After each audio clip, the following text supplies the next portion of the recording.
Tô tentando entrar ao vivo com a Liris e não tô conseguindo. Tá. Vamos ver Melhor. o que eu consigo. Ver se eu chamo a Liris. Liris, vem pra cá. Continue chamando mais seguidores, porque a minha intenção é fazer o meu bate-papo com a Liris. Toda quarta-feira a gente faz. Hoje estamos atrasadas porque o meu Instagram resolveu dar bug e a gente vai conversar sobre um tema muito especial, que foi um tema polêmico que a gente teve lá no Coinfio e um tema que eu resolvi trazer hoje com a Liris. Então, estou aqui doida para chamar ela, doida para chamar a cinesiopélvica para conversar com a gente. Esse nosso bate-papo é maravilhoso. Toda quarta-feira a gente vem conversar. Oi, Cíntia. Oi, Cândida. A gente bate um papo toda quarta. A gente conversa sobre fisioterapia e obstetrícia. E eu entro pelo Instagram da Liris, converso com ela. A Liris está lá em São Paulo. A Liris fala muito, dá muito curso sobre fisioterapia pélvica. E eu entro nessa onda com ela para falar: ah, vem entrar comigo, maravilhosa, minha amiga linda. Entrar ao vivo. Nossa, eu tô dizendo que esse negócio tá bugado.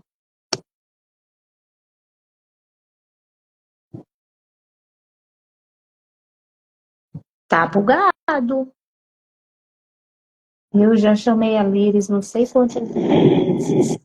Já autorizei entrar ao vivo e o negócio não tá funcionando. Tô ficando maluca. Como é que a gente vai conversar hoje, Li? Como é que a gente vai conversar hoje? A gente vai conversar pelo Zoom e gravar?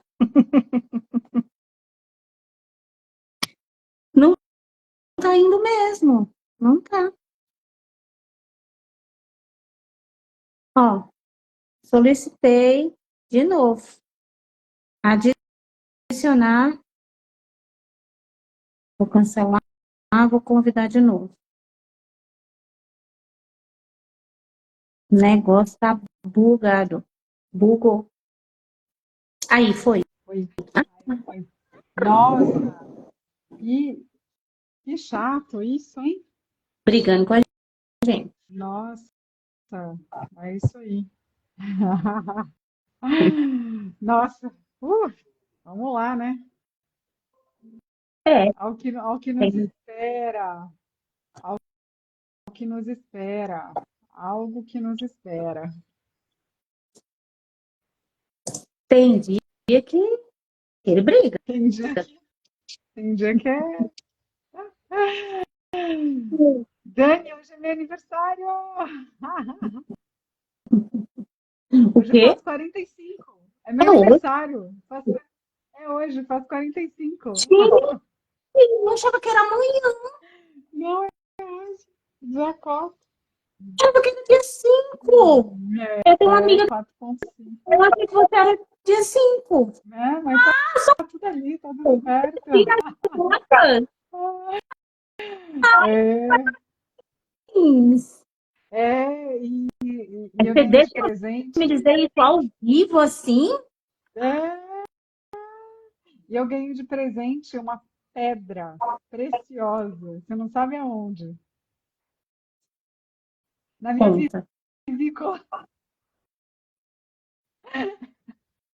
Só para dizer assim, já você vai ganhar uma pedra na vesícula. Fui parar no hospital ontem com crise de vesícula e descobri que eu sou preciosa, eu tenho uma pedra no meu corpo. Olha que coisa maravilhosa, E né? virou pedra mesmo, né? Porque antes ela virou uma lama, virou não sei o quê, agora virou pedra. É, Endureceu. Gente. Dá umas dorzinhas assim, mas é menos do que dor de pedra no rim. A família é toda preciosa. O pai tem pedra na vesícula, pedra no rim também. Entendeu? Aí eu tive que puxar o pai. Aí descobri isso ontem. Ai, meu Deus. E como tá seu pai? Como tá sua mãe? Tá tudo bem, graças a Deus, tá tudo ótimo. Dani, o assunto de hoje, ele é muito importante, amada, né? Porque tem duas pautas no nosso assunto. E a pauta mais importante é o respeito. Peito. É gente de respeito, né, Dani? E Porque, todos nós temos. Não né, importa o sexo. Não exato. importa a... Que Opção, aí é muito difícil, né, hoje. A opção.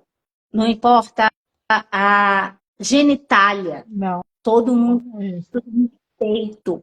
Não importa o exatamente. tamanho. Todo mundo tem. É Agora, isso se aí. tem o res, não sei. Deveria, né? A gente Significado. fica, a gente fica muito chateado, né, Dani, quando a gente vê algumas coisas da nossa área, né?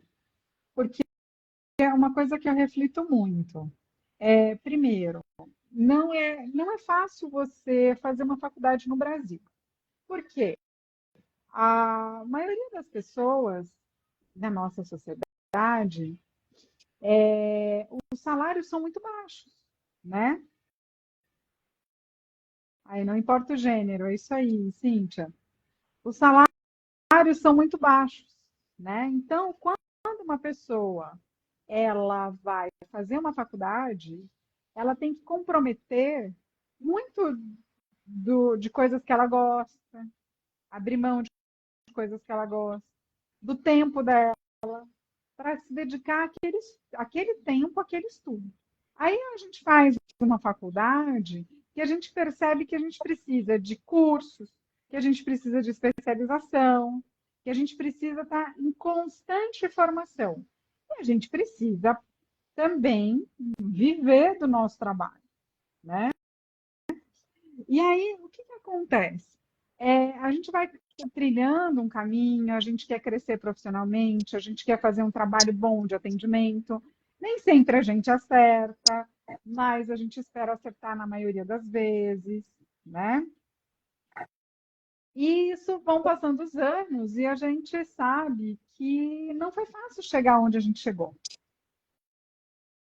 né? Se fosse fácil, não ia ser legal. Ou podia ser também, mas faz parte, né? As coisas que elas vêm ao longo de um tempo, que precisa de consistência, que precisa de um aprendizado, de um aprimoramento contínuo, né? Elas, ao longo do processo, a gente pode curtir esse processo, a gente pode ficar feliz com o processo, mas não é fácil, porque você tem que estar muito certa daquilo que você quer, daquilo que você está abrindo mão. E nem sempre você vai abrir mão com a certeza do retorno, né? É. Por isso, por si só isso, eu quando olho para os profissionais que estão começando agora, eu vejo o respeito que eu tenho por eles.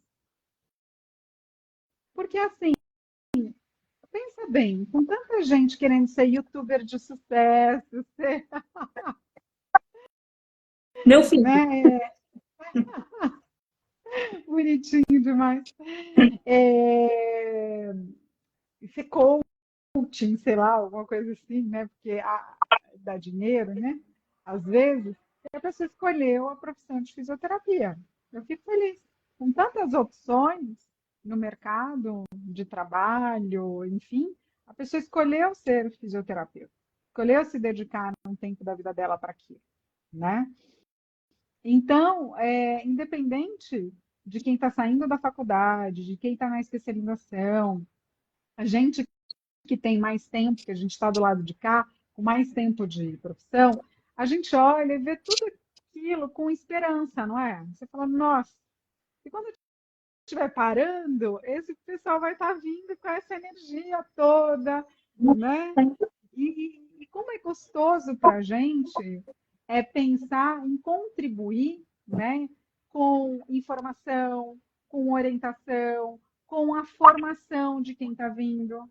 É, é uma, é uma coisa de realmente assim, de querer ver que aquilo que a gente fez tem valor para o outro, né? De querer Exatamente. contribuir, né? De É, ter a generosidade. A Dani também é muito generosa. E a gente gosta muito, né, de compartilhar as nossas coisas, pensando o quanto isso reverbera em respostas positivas. E que, na verdade, só volta para a gente, né, Dani? Se a gente pensar que a gente não fica ali isolada, sozinha, né? E que quando a gente compartilha, sempre vem pessoas que também compartilham coisas com a gente, que também fazem a gente crescer, e que isso é muito mais forte, muito poderoso do que as forças negativas que tentam, às vezes, deixar a gente para baixo, que é só a gente jogar luz nas coisas boas, né? E que a gente vai ver que é muito mais poderoso, muito melhor as coisas boas que a gente tem, é isso que move a gente. Porque, assim, da mesma forma que a gente começou lá que foi difícil, também é difícil hoje, né? E às vezes a gente precisa de um ânimo novo, de uma motivação, de algo que mexa com a gente lá dentro, não é? precisa. Porque nem sempre a gente nunca está formado. A Dani fez mestrado, fez doutorado, eu fiz mestrado. Eu tenho uma dificuldade ali de alinhamento de pesquisa, porque o meu raciocínio ele é muito qualitativo, né? Então, quando eu vou colocar esse raciocínio qualitativo ali na pesquisa, não dá liga, né? Na forma como os pesquisadores, as pessoas que estão ali para dar orientação, entendem pesquisa, é muito diferente da forma como eu entendo que deveria caminhar a pesquisa, né?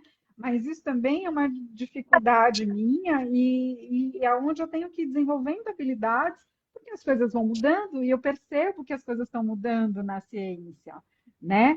Com um olhar mais abrangente, de entendendo que o resultado de uma experiência científica, ele é um número que ele não responde a um ser individualmente, responde a um grupo, mas que a pesquisa também fala da importância desse olhar individualizado na prática clínica, porque sabe que são vários componentes que interferem na melhora daquele paciente. E o paciente não é um resultado de um estudo científico, né? E, infelizmente, isso vem muito da nossa sociedade, a gente vê isso refletido em várias áreas, em vários níveis socioeconômicos, né, e culturais do nosso país, o status que a academia traz. Né? A academia é quem segue pesquisa. Né? Uma pessoa. E aliás, isso na prática clínica é muito difícil. A gente tem que se coordenar, que se respaldar pela ciência, mas ela não é o único ponto de apoio da gente na clínica. E quem conduz a sociedade é a clínica, porque a ciência ela existe para a sociedade. A ciência ela existe para As pessoas, a prática né? clínica, para a pessoa, né? Para a gente poder atuar na prática clínica. E ela é um ponto, ela não é o único ponto. Então, ela não pode ser soberana, porque ela não é soberana. Dentro da prática baseada em evidência, ela é um dos tripés. Existe as evidências científicas, existe a ciência, existe a prática, a opinião daquela pessoa que está atuando, e existe a opinião daquele paciente. Né? Então, a ciência é um tripé, ela não pode falhar ela tem que estar ali, mas ela não é maior do que os outros. Ela é base junto com os outros. Porque se ela for maior, ela desregula, ela desequilibra. Porque ela foi feita de acordo com aquele grupo específico, ela não foi feita para aquele paciente. E aquele paciente, a opinião dele, a vontade dele, importa. A gente tem que mostrar o que existe na ciência, o que existe na nossa prática, na nossa experiência, para que ele decida se ele quer fazer, né? Então, a gente tem que ponderar tudo isso. Isso sim é prática baseada em evidências, e não a evidência em si. E não só existe um caminho a ser seguido, porque aquele ser humano, ele decide sobre o seu corpo, ele decide sobre a sua estrutura. Dani, a Ju está pedindo para a gente repetir os 3 pilares da medicina baseada em evidência. Evidência científica, né? Então, o que é que a gente tem de estudos, ou daquele caso em si, ou parecido com aquilo, a experiência de quem tá tratando daquele profissional e a vontade daquele paciente. Né? O que é que aquele paciente quer fazer, o que é que aquele paciente entendeu que a gente passou. Então, esse O é o tripé. desejo dele, né? O Desejo. desejo do paciente é muito importante ser levado em consideração e a habilidade do terapeuta com aquelas técnicas também, Exatamente. Então, né? aquela técnica pode ser a mais recomendada, mas a experiência daquele profissional não tem, ele não tem experiência com aquela técnica. Olha, essa é a melhor, mas eu não tenho experiência com isso. Então, eu não posso lhe passar, né? Então, Exatamente. isso conta, É isso aí. isso conta. E é interessante que assim, a gente também tem que honrar os esforços de quem está na pesquisa. Porque assim, os caminhos para você se tornar um pesquisador no Brasil não é algo fácil. Até porque você não consegue ser um pesquisador e pagar suas contas, trocando em miúdos, né? Então, quanto custa uma vida tranquila para você financeiramente, para que você possa se dedicar a uma pesquisa, como se dedicam os pesquisadores fora do Brasil? Eu tenho um amigo que ele foi fazer doutorado de sanduíche nos Estados Unidos. E ele disse assim: doutorado de sanduíche é literalmente sanduíche. A gente vive de sanduíche. E sanduíche nos Estados Unidos custa 25 cents. Então, para você ver. Eu vou explicar. Então, para viver de sanduíche, não... gente, é muito pouco. Então, o doutorado de sanduíche é metade no Brasil, um pedaço no Brasil e um pedaço fora, né? Então, para ele estar falando e é médico, né? Para ele estar falando que é para viver de sanduíche é porque é muito pouco. Então, por mais que se tenha, recebeu bolsa, mas não paga seus custos.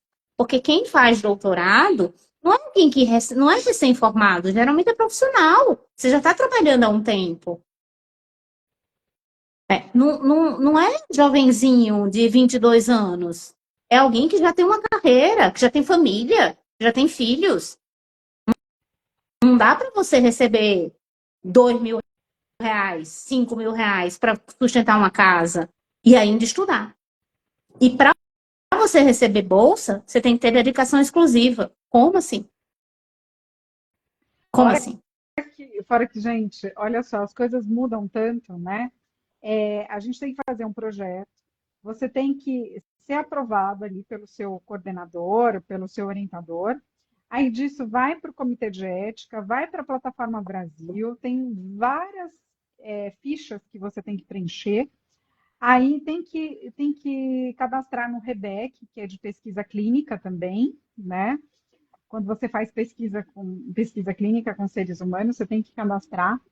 Então, é toda uma tarefa que depois, por exemplo, o Comitê de Ética e a Plataforma Brasil, ela também devolve o relatório para você, né?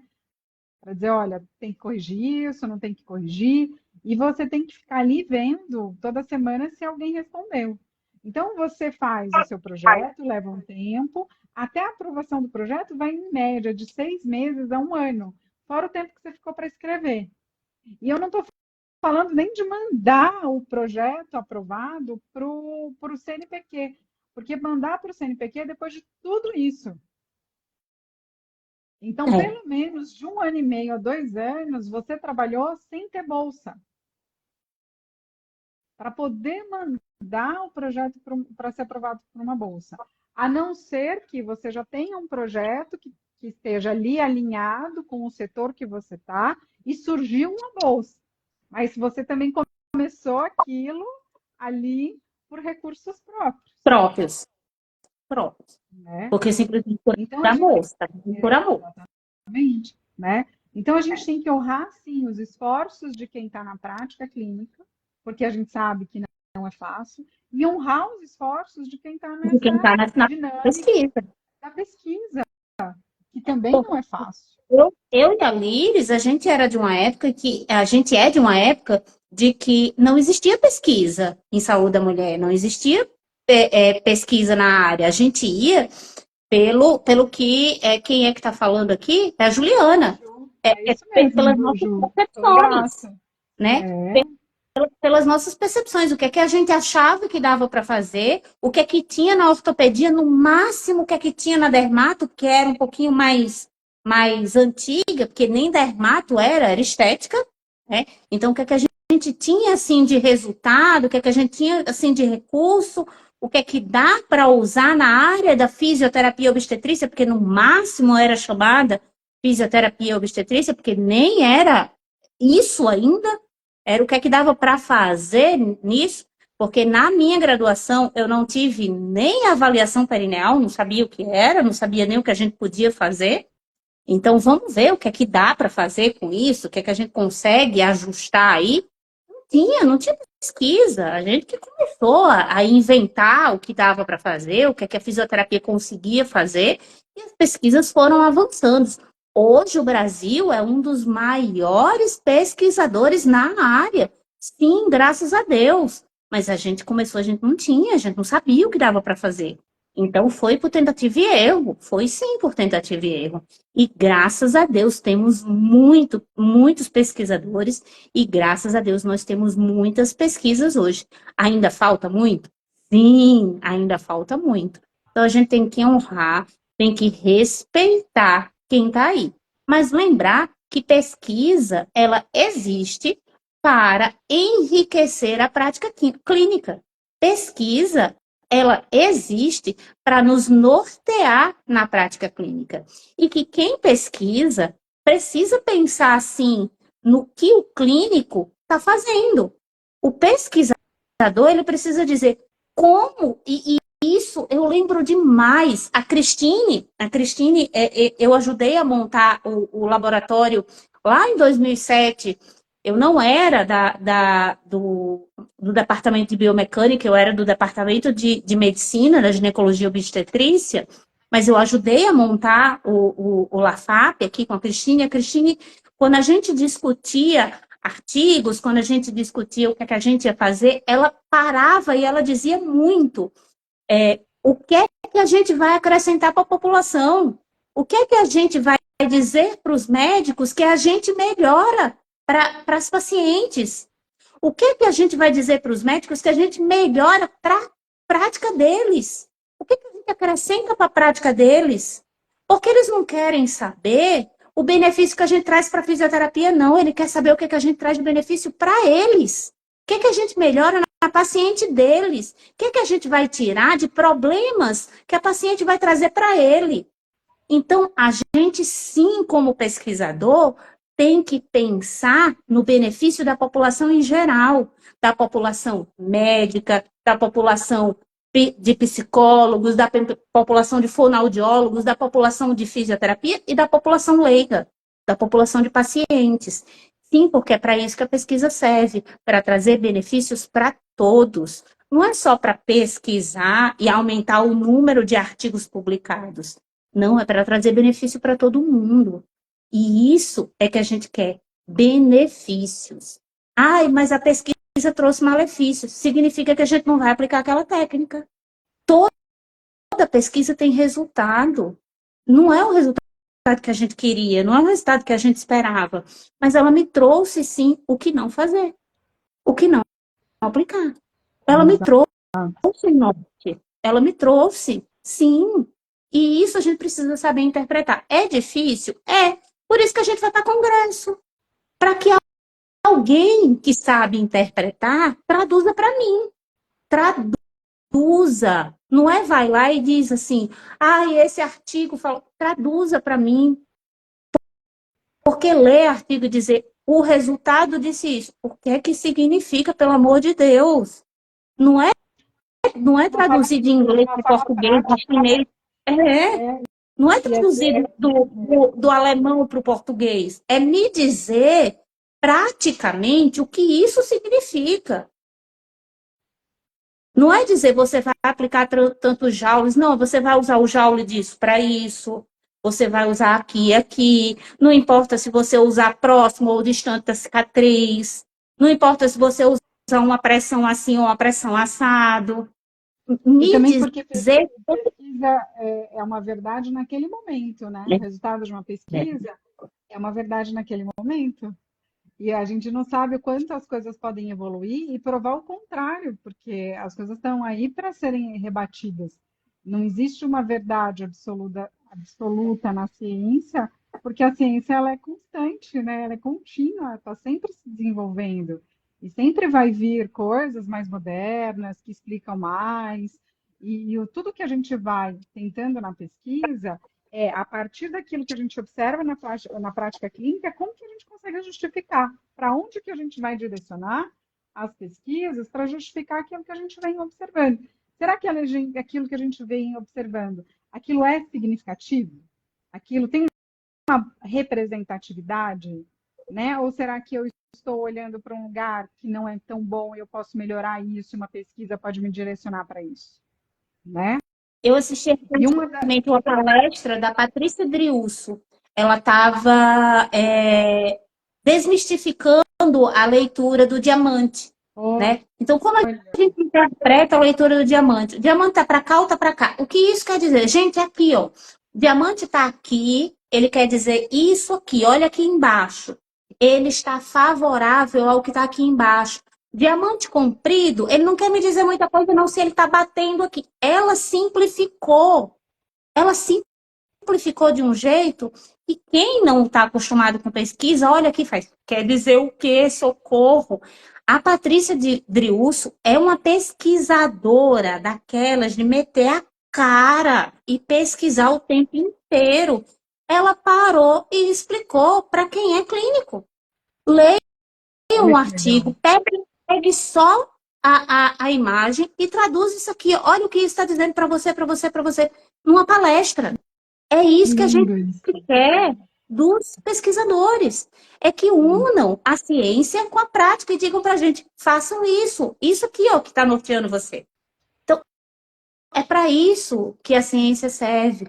É esse o respeito que a gente quer. A gente não dizer assim, nossa, eles estão falando grego, eu não estou entendendo nada. Não, eles estão falando português claro.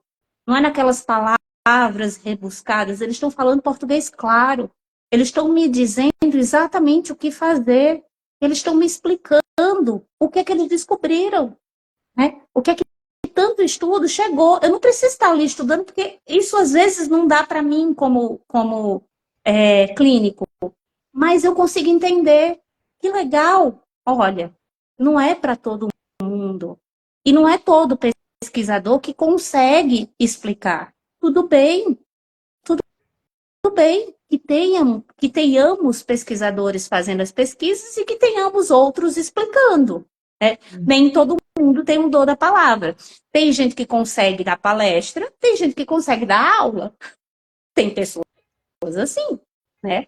Dar aula é você explicar, tirar dúvidas, dar palestra é falar. Nem sempre você é compreendido, mas você fala. Palestra é muito fácil. Dar aula não é. Porque dar aula você precisa ser compreendido e tirar as dúvidas na hora que alguém pergunta. Isso é respeito respeito também, é você se respeitar acima de tudo.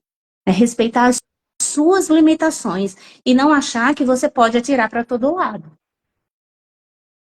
Não achar que você sabe de tudo, né, Li? Não achar que você pode tudo. É interessante, né? O sábio, quanto mais ele sabe que nada sabe. Porque quanto mais Nada, ele sabe, mais ele sabe de coisas que ele tem que saber. Ele tem que e abre campos novos de aprendizado, né? E as nossas discussões, né, Dani? A semana passada foi muito bom. Eu fiz umas postagens que deram uma repercussão interessante sobre o abdômen, sobre o transverso, sobre a respiração, né? A gente estava discutindo sobre isso porque é tão complexo a gente entender a musculatura dentro de um ambiente onde aquela mulher não está vivenciando as sobrecargas do dia a dia, das atividades físicas, da Uhum. prática de exercício físico. Então, você não está numa condição normal de vida de uma mulher para avaliar a resposta de interação de abdômen, de assoalho pélvico, de gestão de pressão intraabdominal, né? Então, a gente vai muito pela fisiologia e os estudos, eles vão assim, olha, dá a entender isso, mas calma, peraí. Qual que é a posição desse músculo abdominal? Vamos pensar, né? Agora a gente podendo refletir um pouco naquela nossa discussão da semana passada, né? Se a gente tem uma musculatura no abdômen, que é uma musculatura de 3 camadas, né? E quando você tem diástase, por que não trabalhar com as 3 camadas? Sendo que o músculo, a funcionalidade do músculo foi feita por Deus dessa forma, em camadas. E que são Eu ainda camadas pergunto inter... mais, por Oi? que você, eu ainda pergunto mais, por que você estudar essas camadas separadas? Se a funcionalidade abdominal, ela é em conjunto. Você não trabalha a funcionalidade do músculo separado, do abdômen separado. A Ele é do funcionalidade conjunto, do né? abdômen Abdômen, é glúteo. em É, conjunto. Você não trabalha o músculo sozinho. Você trabalha o músculo junto. Brinquei hoje com o educador sobre isso. Você vai isso, né, trabalhar Ju? o músculo. Para que Se você você vai esticou, trabalhar? brigou, ela brigou. Se você esticou todo o seu corpo, se posicionou lá num exercício, trouxe ativação postura, respirou mais na base das costelas, colocou o peso nos seus isquios, se você estava sentada, você já sentiu toda essa ativação desse conjunto, não tem como separar, né? Agora, você larga a sua postura e trabalha o seu abdômen de uma postura onde você está com a postura desabada. Como é que é o trabalho abdominal dentro de uma postura, de uma respiração errada? Ele não acontece, né? E aí, cada músculo abdominal tem uma função na diástase, né? Então, quando a gente pensa na primeira camada do músculo, o transverso, eu e a Dani, a gente fala muito disso quando a gente discute os casos de diástase. O que é mais importante? É a separação entre os retos ou é a resistência da parede abdominal? Em que fase do tratamento? Em que nível de lesão? Em que nível de competência dessa parede abdominal para suportar o aumento da pressão intraabdominal? Né? Se for uma mulher que nunca trabalhou essa musculatura abdominal e engravidou e está no pós-parto dela, como é que fica essa musculatura no pós-parto? E como é que você vai trabalhar isso? Como é que você vai trazer carga?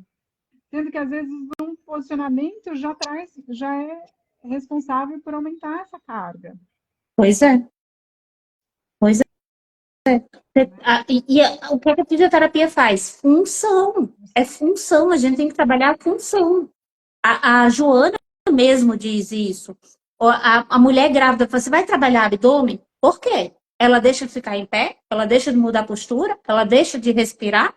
Ela deixa de conter vísceras? Ela deixa de fazer cocô? Não. Ela faz tudo isso. Ela continua tendo função de musculatura abdominal. Ela continua tendo que trabalhar abdômen. Como você vai trabalhar, aí é outra história. Mas Exatamente. você vai trabalhar abdômen,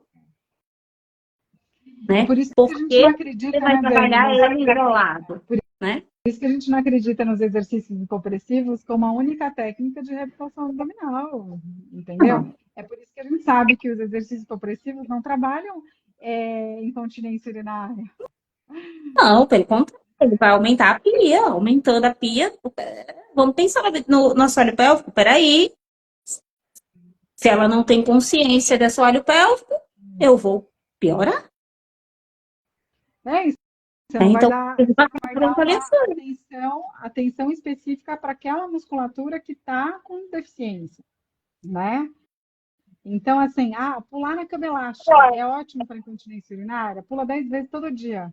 Você trata sua incontinência urinária pulando na cama elástica?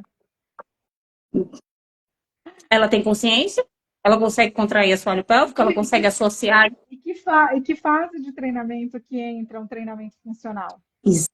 Exatamente. É bom pular na cama elástica para quem? Para quem? Né? Quais são as condições que você tem que ter nos seus músculos para conseguir pular na cama elástica e ter o reflexo elástico do músculo do assoalho pélvico funcionando nessa potência para melhorar a funcionalidade do assoalho pélvico. Que condição que você Ela tá tem que dar para grávida? essa, Ela não tá grávida? E aí? Né? Tem né? tudo isso. Então, os exercícios é, é muito interessante aquela fisioterapeuta da Bahia, Adriana Saraiva, né? Ela trabalha muito com exercícios também. Eu sempre vejo as aulas dela, acho fantástica, né? E que assim, por mais que você trabalhe com recursos de biofeedback, de eletroestimulação, você tem que entender a funcionalidade desse corpo, desses músculos e saber como você fazer uma programação de exercício, né? A cinésio pélvica, a gente traz um conceito já estabelecido aí há quase 10 anos, né, de prática clínica, de uma metodologia para você conseguir organizar o seu raciocínio clínico com exercícios. Isso para incontinência urinária, isso para dor, isso para gestante, isso para pós-parto. Então, é uma forma de você pensar, um método de raciocínio que vai ajudar você a saber o que fazer na hora de pensar no seu programa de exercícios, né? Não que seja uma verdade, mas é um caminho que funciona com certeza a mais de 70% dos casos, né? E que também não melhora 100% dos casos, né? E também a gente tem que ter essa consciência na hora de aplicar os recursos, né? Sim, sempre. A gente não vai servir ou funcionar para todo mundo. Existem os vieses, sempre terão vieses, sempre. Mesmo se você tiver tudo controladinho, como na pesquisa é tudo controlado. A gente tem vieses. A gente tem casos que não funcionam. Acontece, faz parte. E isso a gente poder respeitar as variações de cada indivíduo. Né? E poder explicar isso para o paciente. Né? Poder explicar que a gente não é milagre. Né? Por mais que faça tudo corretinho, pode ser que aconteça. Né? E não é botão. Né? Tocou, funcionou. Não é assim. É um Não é assim, trabalho. porque depende da capacidade dessa paciente se perceber também. Porque se ela Sim. não se percebe, ela não consegue mudar hábitos. E a gente tem visto o quanto a manutenção dos resultados dependem dela incluir aquilo que ela aprendeu na rotina dela como um hábito, né? Porque só vai ter mudança de hábito se ela conseguir se perceber. Se você trabalhar os mecanismos adequados para que ela tenha capacidade de desenvolver essa percepção corporal. Se você não trabalhar os mecanismos corretos para isso, e ficar fazendo só os exercícios de Kegel, de contrai e relaxa, ela não vai desenvolver a percepção que ela precisa para o dia a dia dela, né?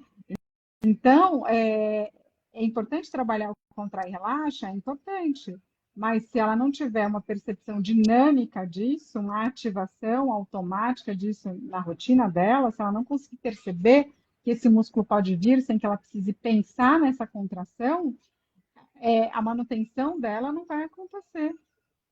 Porque o TMAP, ele é considerado pela Harvard um dos 5 melhores exercícios que existem. Mas eles não são únicos quando a gente fala de fisioterapia pélvica. A percepção corporal, ela está acima de tudo. E quem vai dar a percepção corporal é o fisioterapeuta. Quem vai ajudar a mulher a se conhecer, a se conectar, a se perceber, é o fisioterapeuta pélvico. E cada pessoa tem a sua maneira de se conectar com esse corpo. E a gente é que vai dar essa forma individual para cada um. Né? Às vezes é com respiração, às vezes é com movimentação, às vezes é com toque, às vezes são outros recursos, uma bola, um rolo, uma toalha, depende. A gente vai percebendo cada corpo de uma maneira diferente. Não é só TMAP, tá? É percepção corporal acima de tudo. Ok? Exatamente, gente. E olha só, a gente começou falando de respeito, trouxe para vocês aí o conceito de medicina baseada em evidência, da importância da prática clínica, da importância dos pesquisadores, da importância dessa união sempre, né? Porque as pesquisas vão responder às nossas dúvidas clínicas mesmo, né? E o quão importante é a gente entender da fisiologia, da anatomia, né, e dessa prática de exercícios como um recurso ali dinâmico, né? Ah, que ótimo, Ju, obrigada pela sua participação. E, gente, olha, toda quarta-feira, pode ser que a gente folgue em algumas, mas quase toda quarta-feira, e essa live merece ser salva. Depois eu vou baixar, vou colocar lá no meu Insta também, tá? Que essa foi feita aqui no Insta da Dani, mas eu consigo baixar e eu salvo lá no Instagram também, porque essa merece, né? Essa é uma live super especial aí. E a gente está com o nosso programa de mentoria, quem tiver interesse, de mentoria não, de supervisão, quem tiver interesse, tem lá o grupo de supervisão, fala com a gente, e a gente está programando aí um curso para vocês, para esse ano ainda, né? E para o ano que vem, um curso prático de colocar a mão na massa mesmo, para atender essas gestantes e para fazer a cinésio pélvica funcionar cada vez melhor aí na prática clínica de vocês. Certo, Dani? Certo. Queria dar um exemplo. Hoje veio uma físio recém-formada aqui na clínica, querendo uma ajuda para começar a atender. E aí eu conversei com ela, fui dando 1000 dicas. Ela disse: Nossa, Dani, como tem coisa para a gente aprender. Aí eu fiz, e eu tô aqui para lhe ajudar, né? Engraçado que você começou a falar disso, desses recém-formados. E é isso, né? Se a gente tivesse tido alguém para pegar na mão, para direcionar o caminho, para apontar para onde a gente vai, teria sido tão mais fácil.